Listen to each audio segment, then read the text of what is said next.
রমাদান অর্থ কি বললাম? জ্বালানো, পুড়িয়ে ফেলা।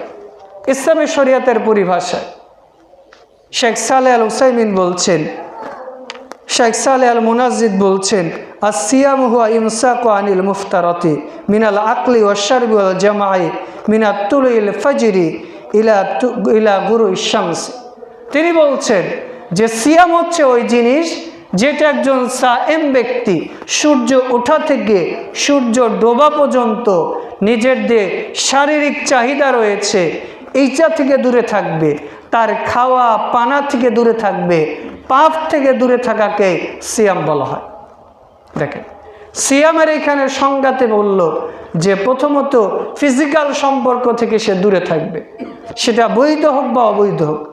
দ্বিতীয়ত সে খানা পিনা এগুলো থেকে দূরে থাকবে। তৃতীয়ত সমস্ত শরিয়ত বিরোধী কাজ এবং কর্ম থেকে দূরে থাকতে হবে।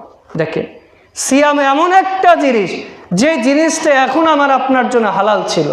সিয়াম এমন একটা জিনিস যেই জিনিসগুলো হয়তো অন্য সময় করা বৈধ আছে, কিন্তু এই সিয়ামরত অবস্থায় সেই কাজগুলো আমাদের জন্য বৈধ নেই। আপনি হালাল টাকা দিয়ে একটা খাদ্য কিনেছেন, সিয়াম আছেন, আপনি হয়তো একটা আপেল কিনেছেন, খেজুর কিনেছেন হালাল টাকা দিয়ে, কিন্তু এখন সিয়াম রেখেছেন, ওই খাদ্যটা আপনার জন্য এখন হালাল না। যদিও আপনার টাকা হালাল, যদিও খাদ্যটা হালাল, যদিও খাদ্যটা তৈয়ব পবিত্র, কিন্তু এখন আপনার জন্য এটা হালাল না। আপনি বৈধভাবে আপনার স্ত্রীকে বিয়ে করেছেন, যদিও আপনার স্ত্রী, এরপরেও আপনি সিয়াম রেখে তাকে ভোগ করতে পারেন। এটাই হচ্ছে সিয়াম। আপনার খাহেশ, আপনার মন অনেক কিছুই চাচ্ছে, অনেক ইচ্ছাই হচ্ছে, কিন্তু আপনি সিয়াম রেখেছেন, এখন আপনি ওইটা করতে পারবেন। এটাই হচ্ছে সিয়াম।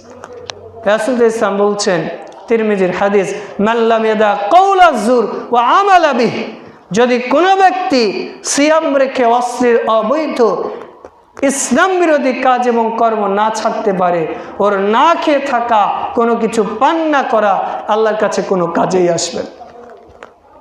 রাসূল ইসলাম বলছেন, কাম মিন সাইমিন লাইসা লাহু মিন কিয়ামিন, এমন কিছু কিয়ামকারী আছে রমাদান মাসে পুরো রমাদান কিয়াম করেছে, কিন্তু তার এই কিয়াম কোনো কাজে আসবে না।